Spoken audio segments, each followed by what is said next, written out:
tuko na members kutoka sehemu tofauti tofauti.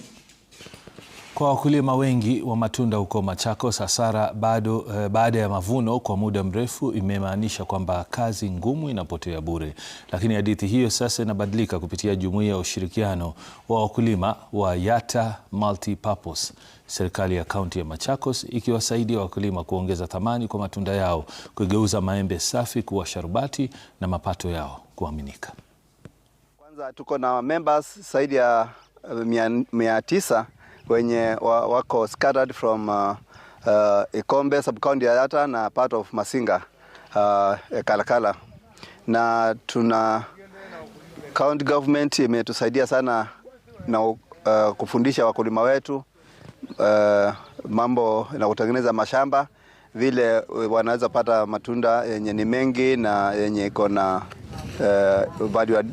iko na sura nzuri. Mwanzoni tulikuwa na challenges sana za kuuza, na sana kwa sababu ya brokers, na hatukuwa na otherwise sababu tukikosa kuuza ilikuwa inaozea kwa shamba.